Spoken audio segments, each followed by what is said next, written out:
Hi, Dillian. Thanks for joining us. No worries, mate. Really appreciate your time as always. First off, we'll pass over to Rief from the Daily Mail, please. Hi, Dillian. How you doing? I'm good, mate. Hey, Strix. Yeah, good. Thank you, Dillian. Dillian, just talking to Povetkin there, and again, he was talking about the coronavirus difficulties that he's had in this camp. I know you've had some thoughts on that in the past, but just wondering, if it is the case that he had coronavirus, what kind of advantage do you think that presents you with? I don't think it's no advantage. He's a professional. He's a world champion, Olympic gold medalist, and he's got money. He doesn't need to fight. If he's not fit and he's not well, then he wouldn't be taking the fight. But it's a good excuse for him to say, "Oh, coronavirus." I gave him enough time for him to recover. When he said he had COVID, I said, "Okay, no worries. I want to fight the best Povetkin I can fight, so have the time to recover." They're the one that planned the fight for this date. They wanted to fight on the 6th of March. They agreed to the date. I said to them, "Make the date whenever you're ready," and they agreed to that date. So clearly, he knew he was ready, and his team wouldn't put him at risk. This is his team that's been with him his whole career, so they would not put him at risk if they thought he wasn't ready. So that's not my problem. You think it's basically a excuse, just sort of in readiness if he loses, basically? Exactly.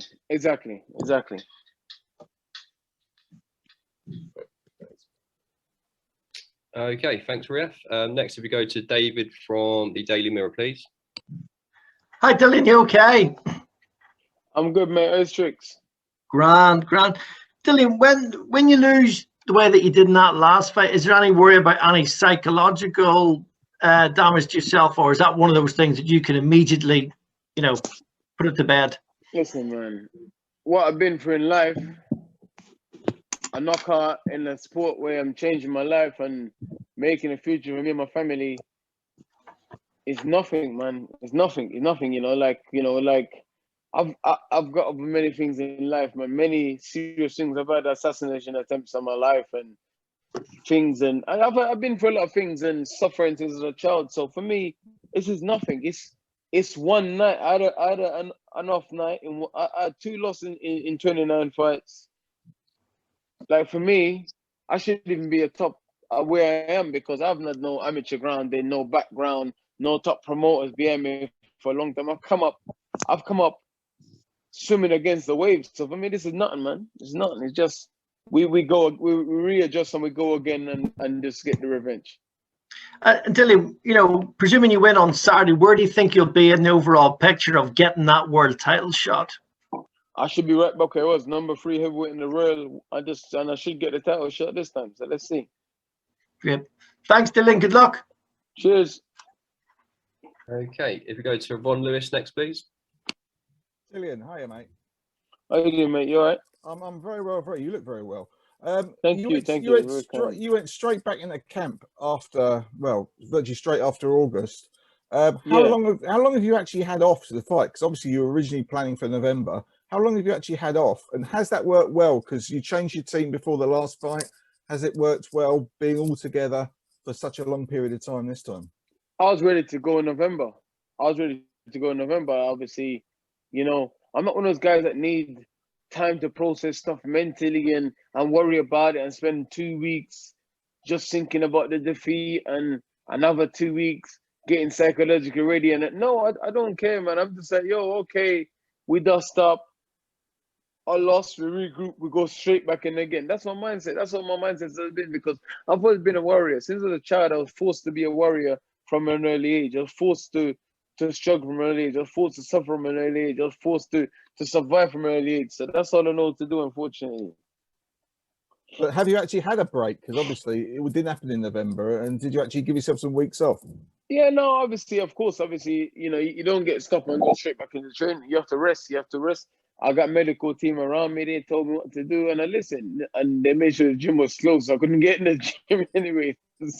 So all the guys, they all went home. So no one was here for a couple of weeks. So I had to chill. I never had anything better to do. I was bored out of my mind, but I just had to chill. Excellent. Cheers, Dillian. Good luck Saturday, mate. Cheers, mate. Cheers. Thank you. Thanks, Ron. If we go to Jonathan Radionov next, please. Hi, Dillian. Hope you're well. How you doing, mate? I'm good, thanks. going back to sort of the training setup, you've added Harold the Shadow Knight, who's worked with Lennox Lewis. What's he added to your camp? Has he given you any good advice? Yeah, there's a bit of experience of it. He's been around the best ever British heavyweight of all time his whole career. So that's just experience and a bit of wisdom. You know, obviously, him and Zav work well, and I think they both complement each other and they both build each other's confidence, because a lot when Zav come up with a plan or whatever, then they agree on it and they work it out. Then it strengthens Zav's background and everything as well, because okay, this guy was Emmanuel Steward's was alongside Emmanuel Steward and with Lennox, and he agrees with what I'm saying. So it's just about reinforcing and building confidence and just securing just that second, having that person who's been in at the high level in the highest fight, just like, okay, what you guys are doing is good, or this is, you know what I'm saying? Obviously, you've worked with Lennox Lewis, and when Lennox Lewis lost to Hasim Rahman, he said that when he came out of the ring, he knew exactly the mistake he made. Do you feel like you're in a similar position, and do you take inspiration from seeing guys who've risked everything like you have? Yeah, you know, listen, man, I'm a different kind of guy than most of these guys. I just get on with it, man. I just don't care, worry about what he does. I just get on with it, man. And you know, we're seeing guys come up from defeat, good guys coming from defeat, and it's just like it's nothing. It's all about your mindset, man. I know you as a person, and so for me, Saturday you guys will see. Appreciate it, Dillian. Best of luck. Thanks, Jonathan. If we go to Georgi Radionov from Ren TV. Dillian, hi, it's nice to meet you. Georgi from Ren TV, Russia. How are you? How are you, my friend? You okay? Thank you, yeah.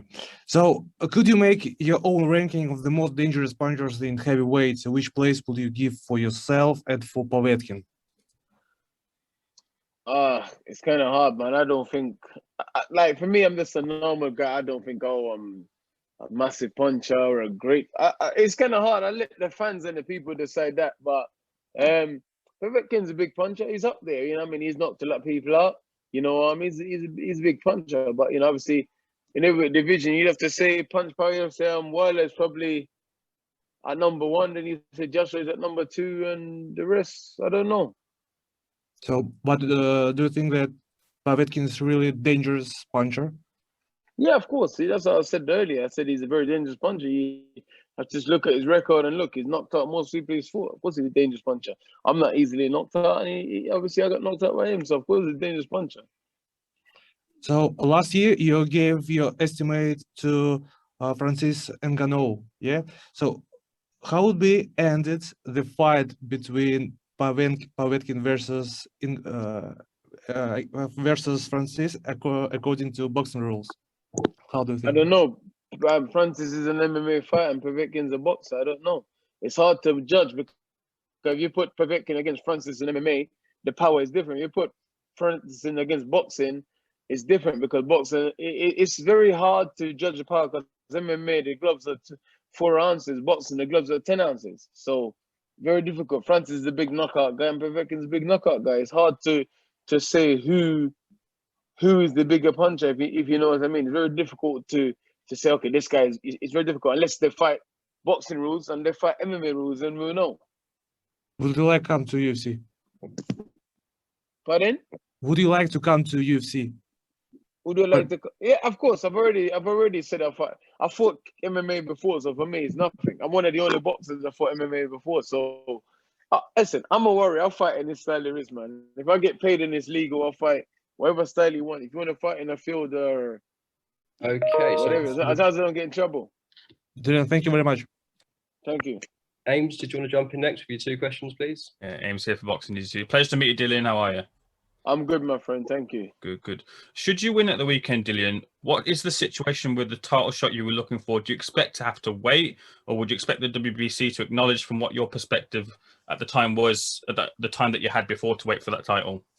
They better fucking acknowledge I've waited long enough, you know, and the manager situation is still going on. Povetkin is in contract. It's not like I've lost someone and no, it's still a contract. So the manager position is just on hold at the minute. So the winner of this fight should just be mandatory and should be in line for the title fight next. Hopefully they have to wait 1,000 days again, or whatever it was.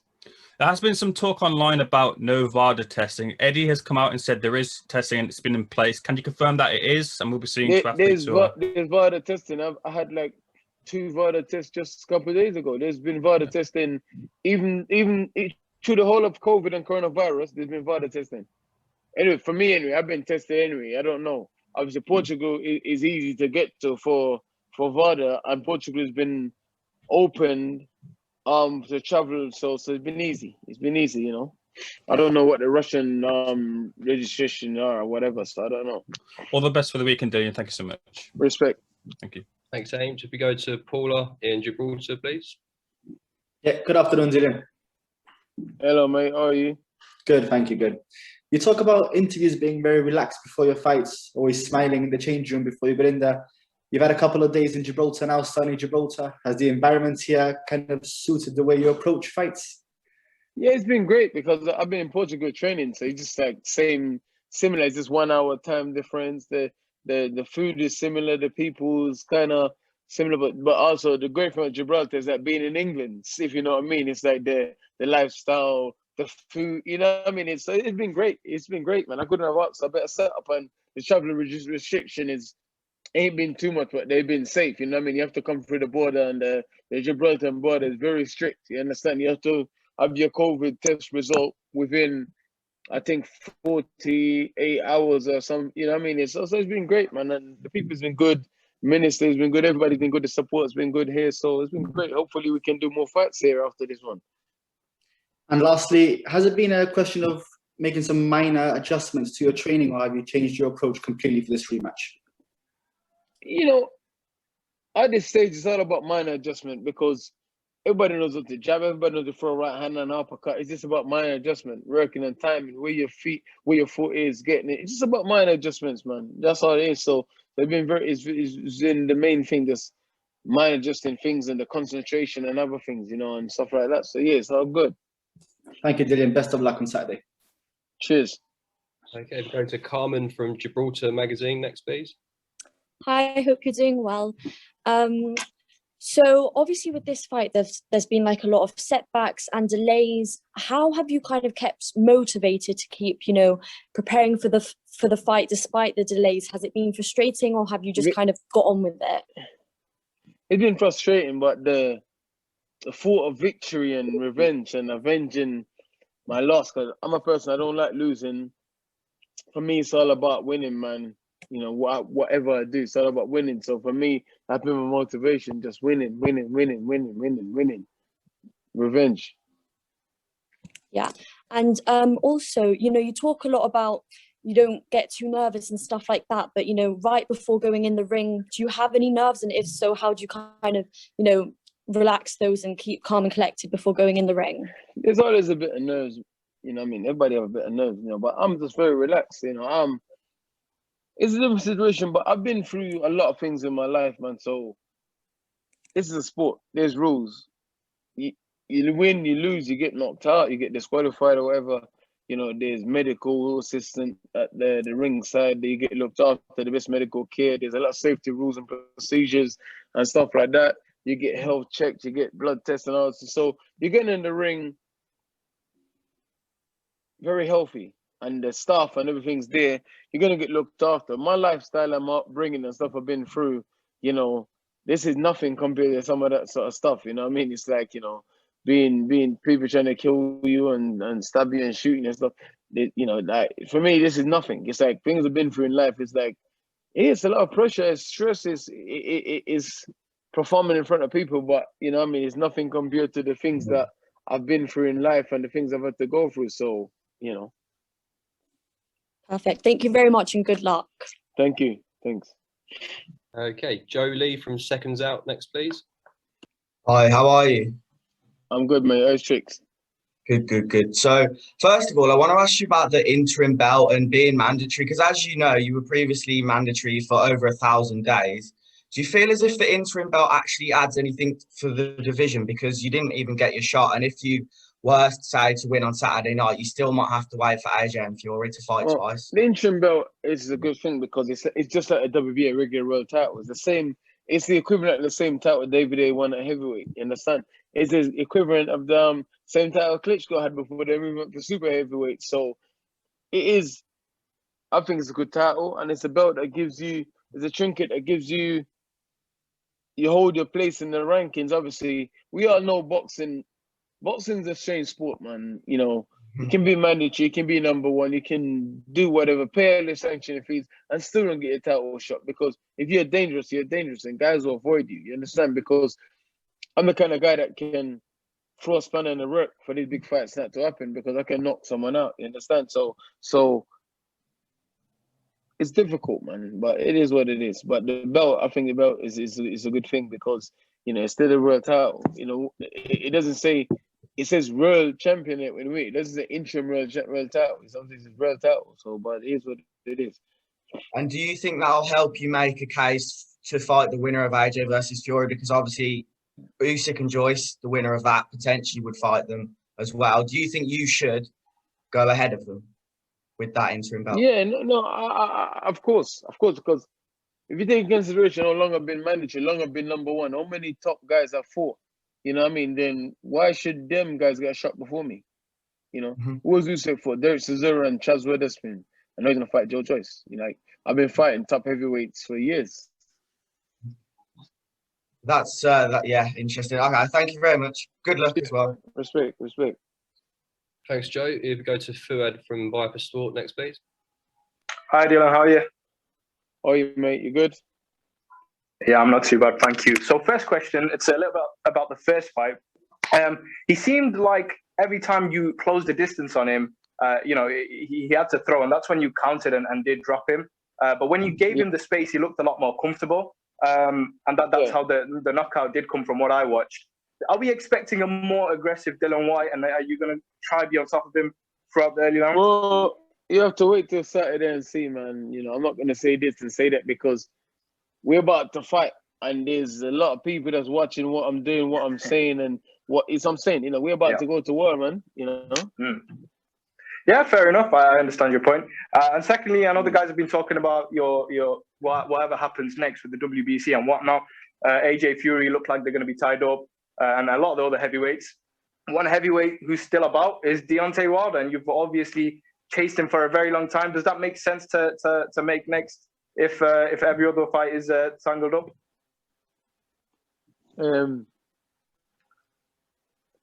Listen, if the fans want to see it and it makes sense, then I'm all about that, man. You know, I'm all about that. You know, I've never been one. Listen, almost time I've tried to fight Deontay Wilder. How many times?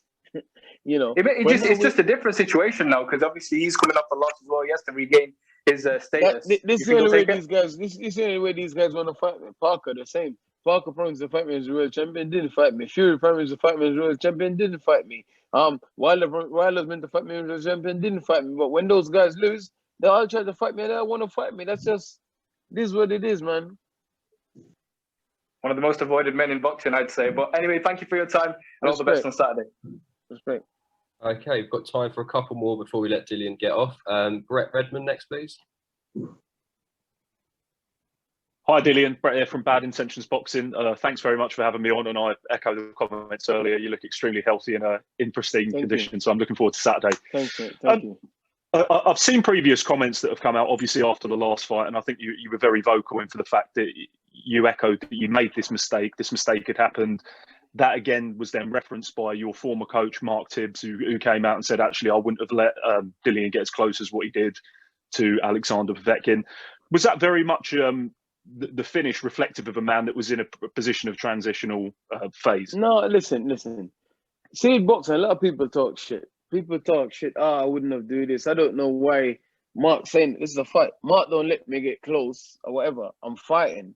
It's a fight. It's not that your coach don't let you get close. It's a fight. You're fighting a good fight, a strong operator, a world class guy. So it's not just me alone. I can't just decide everything in the ring. It's like, I'm saying, we're about to trade off. When you look at when I got knocked out, I was about to knock him out. You know what I'm saying? I went round the side, he came up in the middle. It's just a a split second to make a judgment. If his punch never land, my punch will knock him out. If you watch the fight, you see we're both on par to land.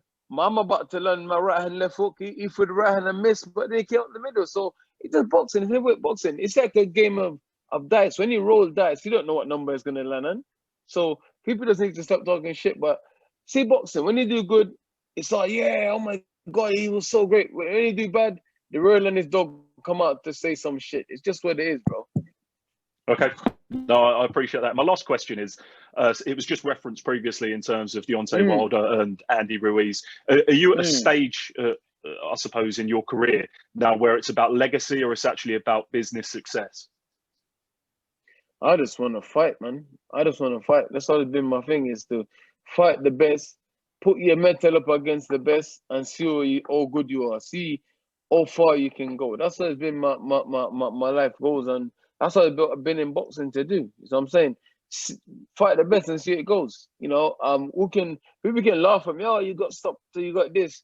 Who cares? I'm doing something. I'm not in my mother's house sitting on a front living room couch and sleeping there and going to my mother's house at 32, scrummaging from the fridge. No, I'm trying to do something and chase goals in life and make stuff happen. But a lot of these people that talk crap, that's what they're doing. They're just bums in their mother's house at whatever age they are. Dillian, listen, I extremely appreciate that, and I wish you every bit of success for Saturday. Thank you very much. God bless you. God bless you. Okay, we've got time for one final question. Jim, just got time for one before we let Dillian get off to his fight week obligations. If you want to take over. Yeah, I suppose, Dylan, my question for you, an awful lot's been mentioned about potential fighters.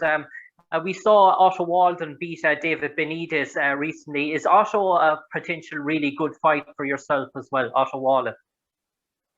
Yeah, he just beat Dominic Brazil. He just beat Dominic Brazil. Yeah, it is a good fight. It's a fight that I called for before. I called for Otto Walden the minute he beat Tyson Fury. We was trying to fight him when I fought Povetkin.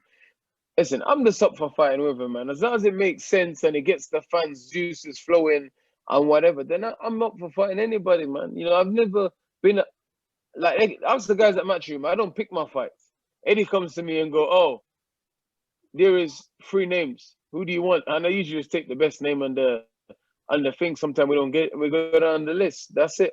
It never been, oh, this is the plan. We're gonna fight. No, Eddie just goes, yeah, well, there's some names, and I say, all right, whatever. Best of luck, Dylan, at the weekend. Cheers, my friend. God bless you. Okay, Dillian, really appreciate your time. We've got Fabio Wardley joining us next, so we'll let you get off. See you in Gibraltar.